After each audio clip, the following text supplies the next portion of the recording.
Assalamualaikum warahmatullahi taala wabarakatuh. Alhamdulillah rabbil alamin. Allahumma shalli ala sayyidina Muhammadin al-fatih lima ughliq wal khatim lima sabaq. Nasrul haq bil haq wal hadi ila siratikal mustaqim wa ala alihi wa sahbihi haqqa qadrihi wa miqdarihil azim. Amma ba'du, alhamdulillah kita bisa lanjutkan lagi taklim kita dalam kitab Ajalatus Sifat ila Makarimul Akhlaq yang ditulis oleh Imam Al-Allamah Al-Habib Muhammad bin Abdullah Al-Hajjar rahimahullah ta'ala wa nafa'anullah bihi bi ulumih fid darain amin. Terakhir kita ngebahas tentang al-aramil, yaitu ngebantu atau menolong janda-janda. Janda yang bagaimana? Yang jelas mereka yang membutuhkan pertolongan. Al-aula yang tua, yang lebih utama, yang sekiranya dia sudah nggak mampu lagi untuk apa-ngapain. Sekarang kita masuk ke bab iyadatul marid qala al-habib al-imam al-allamah Habib Muhammad bin Abdullah Dar rahimahullah taala nafa'allahu bihi bi ulumi fi darin amin ila an qala iyadatul marid, menjenguk orang sakit. Qal tusannul iyadatu wa takhfifuha qala sallallahu salasu kulluhunna haqqun ala kulli muslim iyadatul marid wa syuhudul janazah wa tashmitul atis idza hamidallahu al-Bukhari fil adabil mufrad. Jadi disunahkan menjamu tamu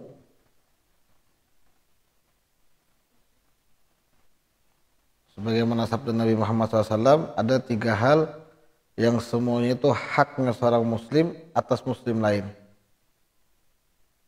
Jadi kewajiban bagi setiap muslim untuk mengerjakannya untuk muslim lain. Apa itu? Yang pertama, iyadatul marid, menjenguk teman yang sakit. Ini sunnah maksudnya, bukan wajib, maaf.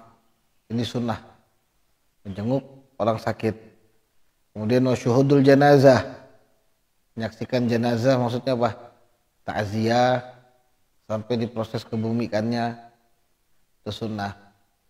Kemudian yang ketiga, ngejawab orang yang bersin kalau dia menyebutkan alhamdulillah. Jadi 3 hal ini termasuk sunnah bagi setiap muslim. Jenguk orang sakit ini fadilahnya besar banget.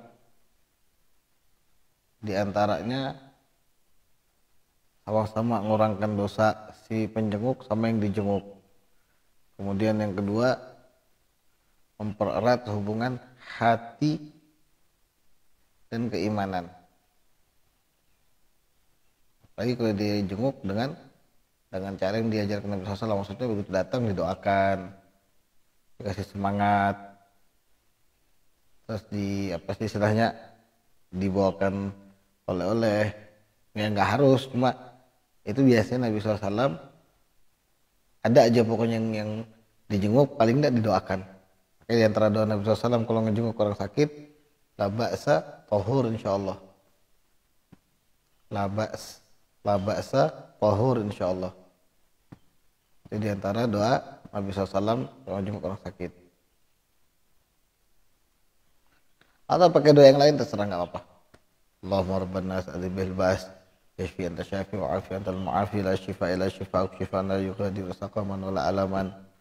Atau mungkin begitu nyampe ke tempat teman yang sakit, dia niat Allah, saya baca Fatihah, mudah-mudahan Allah berikan kesembuhan serta afiat buat yang sakit ini. Ini semua tidak jadi masalah. Jadi ngejenguk orang sakit itu termasuk sunnah Nabi Muhammad sallallahu alaihi wasallam. Qala sallallahu alaihi wasallam, idza 'ada rajul akhahul muslim fa in kana ghadwatan shalla alaihi sab'una alfa malakin hatta yumsi wa in kana 'ashiyatan shalla alaihi sab'una alf malakin hatta yusbih. Rahul Bukhari. Jadi kalau ada orang jenguk saudara yang sakit, kalau pagi atau siang nih dia jenguk saudara yang sakit nih,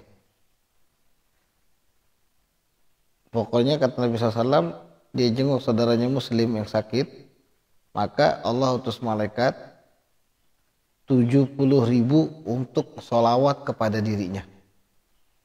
Maksudnya apa? Dimintakan ampun. Kan sholawat dari Allah itu rahmat,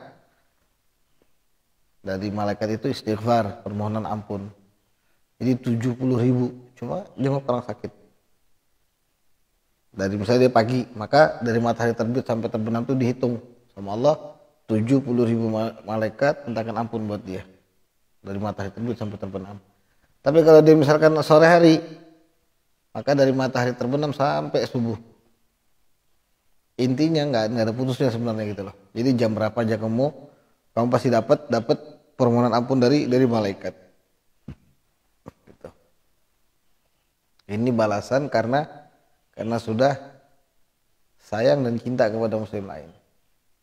Sebab Allah Subhanahu wa taala pun sangat menyayangi kita. Hamba ini sangat disayangin sama Allah karena sebab Nabi Muhammad SAW. Nabi Muhammad SAW, manusia-manusia itu disayangin. Makanya kalau orang yang bisa sayang sama manusia lain, maksudnya dia jaga dia hak-haknya, kewajiban-kewajibannya, dia hormati, sakit dijenguk, dia bersin aja, haji, alhamdulillah, dia jawab. Begitu bilang alhamdulillah kan, dia jawab alhamdulillah. Terus dia jawab lagi, yahdikumullah. Terus jawab lagi, ya sudah, nggak ada habisnya terkata. Yang terakhir tambahan. Nah ini menjadi sebab turunnya rahmat Allah Subhanahu wa taala.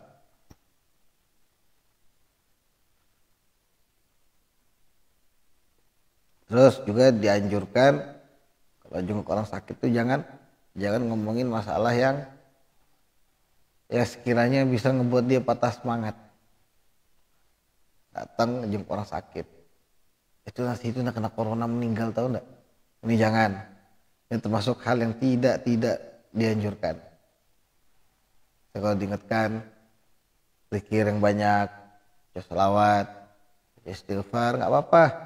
Sakit ini penebus dosa, apapun tuh modelnya sebetulnya semuanya rahmat bagi kaum muslimin. Dia senang, dia sedih. Hasil sama dia ingat sama Allah, itu semua satu kemuliaan dari Allah sendiri. Sehingga nanti pasti ada turun rahmat, turun berkah, turun ampunan, turun yang terakhir bisa jadi turun ridho. Kita nggak tahu mana yang turun yang paling banyak. Jadi dianjurkan omong yang positif, omongan yang positif. Jangan sampai temannya sakit justru lagi malah digojolokin. Ya kenapa nggak mati sekalian? Kok masih sakit sih? Kok masih hidup sih? Pikir mati kemarin. Ini sebenarnya nggak boleh kata-kata yang begini. Kalau pas teman lagi sakit. Ya, kalau nggak lagi sakit ya nggak masalah. Maksudnya bercanda gitu nggak jadi masalah selama dia tahu kalau temennya nggak sakit hati. Tapi kalau dia nggak bisa memastikan, dia ragu, mending diem. Sebab bercanda dengan saudara itu atau dengan teman yang sudah rasanya kayak saudara itu boleh sah-sah aja. Tapi kalau kita lihat, oh dia nggak bisa nih, ini nanti main hati nih, langsung sakit hati, sedih, jangan. Sebab mau kita niatnya cuma bercanda, selama dia sakit hati, selama itu juga dihitung sama Allah satu kesalahan. Dihitung sama Allah satu kesalahan. Ilahillah Muhammad Rasulullah SAW. Kemudian yang selanjutnya di sini beliau menambah ziyaratul ikhwan fillah. Berkunjung kepada saudara karena Allah. Maksudnya apa? Teman, silaturahmi sama teman muslim. Betul loh. Muslim yang dapat fadilah untuk berziarah atau mengunjungi itu muslim. Paham? Misalnya dapat fadilah bagaimana? Dapat sunnah dari Nabi Muhammad SAW. Kalau yang lain itu masih dibutuhkan pembahasan. Kalau kita punya teman misalkan ini dia bukan muslim tapi kita pengen jenguk, siapa tahu jadi sebab dakwah, boleh. Tapi itu kita nggak bilang itu berdosa, tapi kita cuma nggak tahu itu hukumnya sunnahkah atau mubah-mubah saja, yang jelas tidak haram, yang jelas nggak haram. Cuma untuk lebih detail itu perlu dibahas lebih. Jadi nggak boleh kita langsung bilang, oh enggak sunnah juga jenguk orang yang kafir, kan Nabi pernah.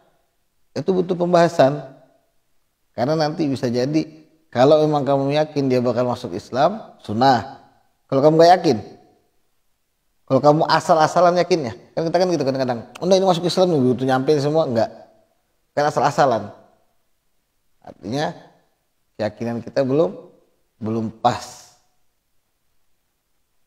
Belum pas. Jadi itu masih butuh pembahasan. Jadi enggak berdosa, enggak haram. Cuma kalau mau dibilang sunnah enggak berani, itu masih butuh pembahasan lebih di luar muslim. Paham? Kemudian lanjutnya kita ziaratul ikhwan. Ngejenguk ikhwan atau saudara-saudara atau teman muslim. Itu juga termasuk sunnah. Qala sallallahu alaihi wasallam, man 'ada maridan aw zara akhan fillah nadahu munadin am tibta wa taba mamsyak wa tabawwa'ta minal jannah manzila. Kata Nabi Muhammad SAW, barang siapa yang menjenguk orang sakit atau menziarahi saudaranya muslim fillah karena sebab Allah, maksudnya kunjungan dia ke sana itu bukan untuk maksiat. Paham? Dia ngunjungin temennya bukan untuk yuk kita nyabu bareng, enggak, atau yuk kita minum minuman keras bareng, enggak, bukan itu. Pokoknya bukan untuk maksiat. Nadahu mudadin, maka Allah mengutus satu malaikat untuk menyeru di antara alam, untuk kasih tahu ke dia sambil diumumkan ke segenap makhluk, antibta, bahwasanya sungguh kamu telah melakukan perbuatan baik, wataba mamsyak, dan juga perjalananmu termasuk perjalanan yang baik, watabawwa'ta minal jannati manzilan, dan kamu telah mempersiapkan tempatmu di surga nanti, telah mempersiapkan rumahmu di surga nanti. Allah. Ini atau bisa dibilang silaturahmi. Intinya bukan untuk perkara hal yang haram. Dan juga yang perlu diperhatikan, waktu kalau mau berkunjung ke rumah orang. Kalau dalam kota, maksudnya masih satu kota begini, diperhatikan waktunya. Ada waktu sunnah. Waktu sunnah itu bukan waktu yang dianjurkan. Seperti habis duha, jam 9, jam 10 itu dianjurkan. Sampai jam 11 sebelum zuhur, sebab di situ ada waktu sunnah untuk tidur siang. Salafun saleh biasa begitu, mereka open house sampai jam 10, jam 11 lah. Pokoknya misalnya jam zuhur jam 12, jam 11 dia tutup sudah. Kenapa? Karena dia mau istirahat qailullah. Apa fungsi qailullah? Biar dia kalau bangun malam nanti seger. Tuh. Kemudian perlu perhatikan lagi, atau kalau sore itu biasanya jam 4 habis asar sampai jam 5. Terus kalau perlu diperhatikan lagi, mata, adab-adab dalam berziarah itu ada. Jadi bukan berarti datang Assalamualaikum, duduk, habis itu nggak tahu waktunya, ini nggak boleh. Kecuali dapat izin itu diperbolehkan. Maksudnya diizin gimana? Aku mau ke sana, ya udah sini aja, gitu. Paham? Kemudian yang perlu perhatikan lagi, adab-adab saat di rumah teman. Walaupun dia ikhwan fillah, teman rasa saudara, itu harus ada adab, harus ada akhlak. Satu, jangan asal nyelonong. Tetap harus pakai salam. Mentang-mentang sudah akrab, oh ini teman rasa saudara misalkan. Atau begitu teman keluar asal nyelonong masuk ke dapurnya sampai ke kamarnya, naudzubillah. Ini nggak boleh. Kemudian kedua, jaga pandangan. Nggak boleh di rumah orang tuh celinguk, lirik-lirik, apalagi kalau ada keluarga perempuannya orang. Nggak boleh. Lirik. Kesannya baik kan, dia ziarah nih nyambangin, tapi mata lirik sini. Entah dianya ada nafsu ataupun tidak, itu nggak boleh. Itu bukan akhlak orang yang berziarah. Apa tujuanmu datang sini silaturahmi, nyambangin, ngobrol? Matanya jangan sana kemari, lihat-lihat dulu. ngobrol lirik sana kemari, itu nggak boleh. Kemudian waktu ziarah harus pakai waktu, maksudnya bagaimana? Jangan lost doll, semau maunya, nggak ada tujuan pasti. Berjam-jam orang nggak sempat kailula, orang nggak sempat sholat zuhur, zuhurnya mepet akhir sampai 2:30, ini nggak boleh juga. Atau pas asar akhir sampai deket maghrib orang sudah adzan dia belum pulang atau baru mau pulang, ini juga termasuk bukan adab yang sempurna dari mengunjungi teman. Saya ajak ke boleh nggak sholat bareng kita, ya silahkan. Kadang kan ada tamu yang nggak mau sholat, diem aja adzan, diem aja jadinya, malah sih ngomong dia nggak mau sholat gitu loh. Jadi kalau sudah begitu itu bahaya, segera diubah. Makanya kalau di pondok itu nggak ada, kita nggak pernah bilang fulan bin fulan tidak punya adab, tapi cuma kurang adab. Kenapa? Karena masih butuh terus belajar untuk jadi lebih baik.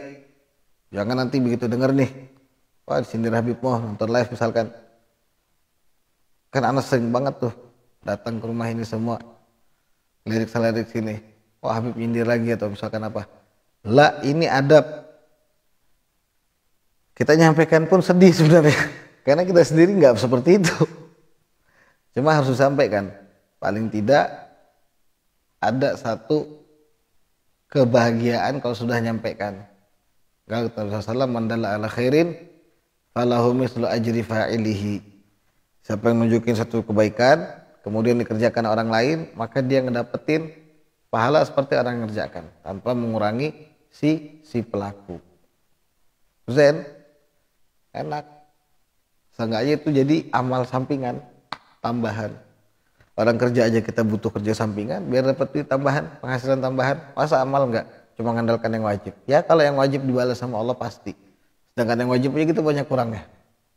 Apalagi mau meninggalkan. Kayak orang kerja aja kan pinter banget hitung-hitungannya. Aku kerja, harus kerja. Kalau enggak gajiku enggak turun, nanti dipotong ini semua. Takut banget dia gaji dipotong, tapi dia enggak pernah takut kalau kewajibannya itu dia tinggalkan. Dengan dalih, nanti aku tobat kok gampang. Kapan? Walaupun nggak masalah kamu tobat maksiat silahkan. Tapi yang jadi pertanyaan mau sampai kapan begitu? Karena nanti ada saatnya kamu mati. Iya kalau pas matinya dalam keadaan lagi tobat, kalau pas lagi maksiat. Alhamdulillah. Bahkan Nabi SAW pernah bersabda, man taba tsumma asallah, tsumma taba tsumma asallah. Pada siapa yang bertobat, kemudian maksiat, kemudian tobat lagi, kemudian maksiat lagi, fakaan namanya yastahzi billah, atau kama qala sallallahu, seakan-akan dia lagi ngolok-ngolokin Allah. Ada hadisnya. Itu kalau nggak salah di Faidul Mukhtarah apa di Muqasyafatul Qulub, belum pernah baca. Makanya ngeri. Kadang-kadang kita nggak sadar seperti itu. Mungkin ini yang maksudnya, nanti aja lah bisa tobat lagi. Bukan dia memang belum benar pengen tobat. Tapi soalnya ada pendapat bilang begini, kamu maksiat terus tobat sama Allah, kamu maksiat terus sholat, jangan takut, jangan khawatir. Ya itu mungkin bukan buat untuk main-main, tapi dia benar-benar tobat, tapi dia nggak bisa meninggalkan maksiat. Nah itu silahkan, tobat maksiat. Tapi kalau dia bisa, filhal dia segera bisa, atau paling tidak dia saat itu mampu untuk tinggalkan, mumpung ada kesempatan. Jangan nanti. Ini yang kadang kita suka lupa. Keasikan sama pikiran kita, nggak apa-apa, ini baik kok, ini benar kok. Aku nyambangin temanku, habis isya dia datang ke rumah temannya, pulang 2:30. Oke, aku pulang 2:30 subuh, akhirnya nggak ada yang subuhan. Nah, ini kasihan. Makanya abang sendiri sekarang kan orang mau ke rumah silahkan, tapi jam sekian namanya istirahat. Sebab abang nggak mau kewajiban abang sama kewajiban si tamu itu berantakan. Kenapa?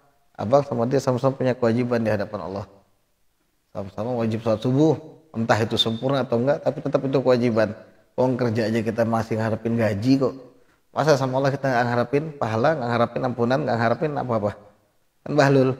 Minta rahmat, doain ya aku dapat rahmat, dapat berkah. Tapi subuhnya ketinggalan, subuhnya ditinggal sengaja lagi. Kenapa kok kita bilang sengaja? Dia tidur jam 3 malam. Dia tahu kalau dia tidur jam segitu dia nggak bakal bangun subuh. Itu namanya sengaja.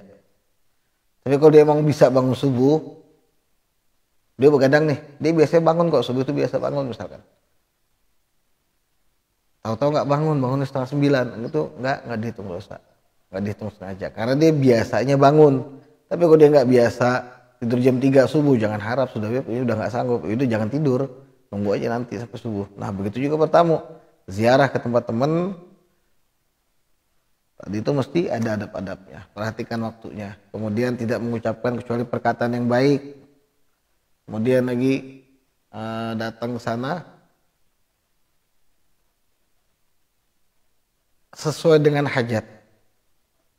Toh kalau nggak ada hajat, niatkan silaturahmi, berarti secukupnya aja. Yang penting ngeliat dia sehat, ini semua, udah habis tinggal pulang. Gitu loh. Jangan terlalu lama.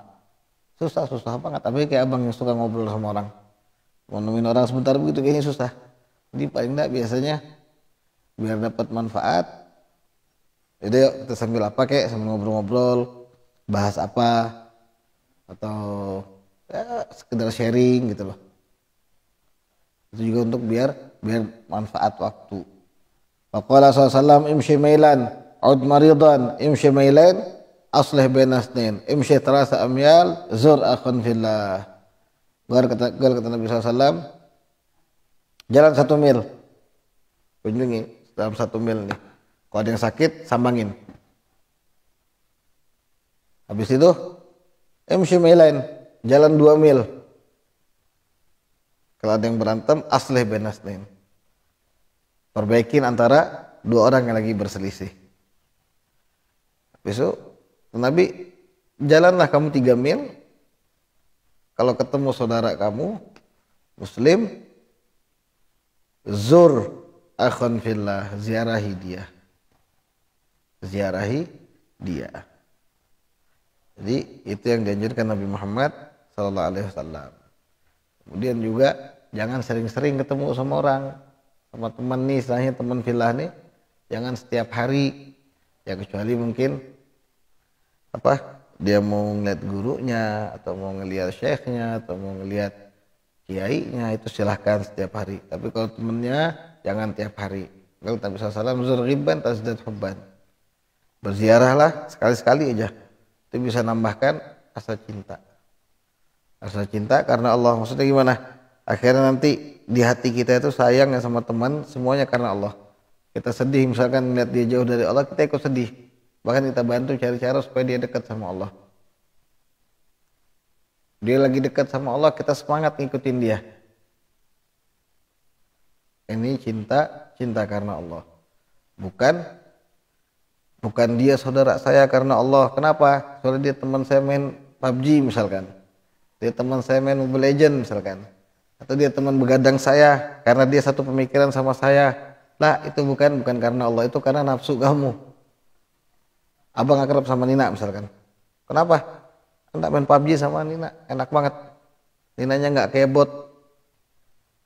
Nggak bisa bang bilang Nina ini saudara anak karena Allah. Itu bukan saudara karena Allah. Anak sayang sama dia karena Allah. Bukan. Kamu gara-gara PUBG. Begitu kamu uninstall PUBG, kamu nggak bakal cari Nina. Sama kita sama orang lain. Oh saya sayang sama Fulan bin Fulan karena Allah. Masa? Iya karena Allah. Ternyata karena asyik diajak kumpul. Nanti satu saat orang tadi itu lagi ada apa, dia bakal hilang. Kenapa? Karena nggak cocok lagi sama hatinya dia, sama nafsunya dia. Entah 1-2 sebab. Itu manusia. Tapi bukan begitu ikhwan fillah yang dimaksud oleh Nabi Muhammad SAW. Ikhwan fillah, kamu ngelihat saudara kamu karena Allah begini. Oh, saya sayang sama dia, saya senang dia taat. Sehingga saya mau ngikutin dia, saya mau bareng-bareng sama dia ngerjakan perbuatan taat. Waktu dia nggak taat, saya sayang sama dia karena Allah. Saya mau bantu dia untuk taat. Gimana caranya? Misalkan dia nggak punya baju koko, dia belikan. Dia yang hutang, bukan saudaranya. Dia yang hutang, dia yang ganti nanti. Jadi cara tanda orang sayang. Ini yang ikhwan fillah. Makanya berat kita nggak bisa asal bilang oh dia itu saudara saya karena Allah. Hati-hati, kadang-kadang kita bohong atas nama Allah, dan itu bukan kadang, abang sering banget. Alhamdulillah, manusia pasti begitu. Oh saya begini, saya begini, saya begini, saya begini, jadi itu emang anu kok baik dia buat saya begini. Ya mungkin karena ada duitnya. Apa kalau kata di Instagram, di Facebook tuh, ada uang abang saya, nggak ada uang abang ditendang. Jadi bukan begitu yang filah. Yang filah itu dia mau lagi di atas mau di bawah, walhasil tidak merubah dia di mata kamu karena Allah. Bagaimanapun keadaannya dia, mau sejelek-jeleknya dia, ngelatihnya setengah mati, memandang orang baik terus setengah mati. Karena nafsu kita nolak. Oh si fulan ada, si bangsat ini begini lagi. Bahkan sering-sering begitu. Jangan orang abang sering begitu. Ini nggak tahu. Ya Allah ngelatihnya susahnya nih, tapi abang nggak mau sudon sama orang. Akhirnya biasa abang ya main PUBG yuk, kan gitu. Itu untuk menghindarkan pikiran-pikiran negatif sama orang lain. Apapun itu, selama itu bisa menghindarkan kamu dari negatif sama orang, udah silahkan kerjakan. Selama itu bukan dosa. Sebab meninggalkan maksiat begitu lebih berat daripada kerjakan satu kewajiban atau satu ibadah. Satu kebaikan. Misalnya mulai mau biasa perempuan-perempuan nih ngumpul. Ya Allah, Kaipah jadikan aku saudara Kaipah karena Allah ya. Salam. Iya. Insyaallah Allah kumpulkan kita di dunia dengan rahmat, Allah kumpulkan kita di akhirat dengan rahmat. Pada saat Kaipah sinaknya ini kena musibah misalkan, entah ada fitnah atau ada apapun itu, atau pas kebetulan butuh duit, benar-benar butuh, sudah nahan misalkan berhari-hari. Ini saudara tadi nih, misalkan assalamualaikum fulana, iya pak ada apa wah, bisa nggak pinjam duit sedikit aja, ini udah seminggu misalkan susu jenab nggak ada. Dia ada, tapi langsung dia ngejudge gini, alah Kaipah pinjam duit lagi. Dalam hatinya nih, nanti kebiasaan. Padahal ini orang lagi benar-benar butuh, yang kata dia saudari filah tadi nih. Yang saudari filah tadi betul-betul butuh padahal. Tak tahu, maaf Kaipah nggak ada, belum gajian misalkan. Nah, itu sering. Ini bukan saudari filah. Mungkin tujuannya biar nggak kebiasaan betul, tapi dia nggak ngelihat keadaan seorang. Nabi SAW lihat di Muwatta kemarin tuh bang baca, sengaja di Muwatta Nabi SAW bersabda, kasih sama orang yang minta, walaupun dia datangnya naik kuda. Zaman dulu kuda itu kendaraan mahal. Anggaplah mobil, atau anggaplah motor sudah, motor mewah, NMAX kah atau Ninja kah. Tapi bilang sama Siti Aisyah, wahai Aisyah, kalau ada orang datang minta-minta, walaupun dia naik kuda, kasih. Naik kuda. Kenapa? Karena kita nggak tahu hajatnya itu benar atau enggak, itu urusan dia sama Allah. Tapi intinya kita ngasih dia itu ikhlas. Ini bukan siapa-siapa, sekedar kaum muslimin, apalagi dia yang katanya sahabat fillah, teman fillah. Yang mana fillah? Sekedar pas lagi ngumpul, nimbrung bareng, foto-foto, pasang posting, habis itu bubar. Didoakan nggak pernah, diingatkan nggak pernah. Yang ada disindir iya, digibahin iya, di depan lain, belakang lain. Lah kita nggak bilang dia munafik, nggak. Tapi ini sifat manusia biasanya begitu. Maka sahabat fillah itu sahabat yang seperti Nabi SAW ajarkan kepada sahabat-sahabat lainnya.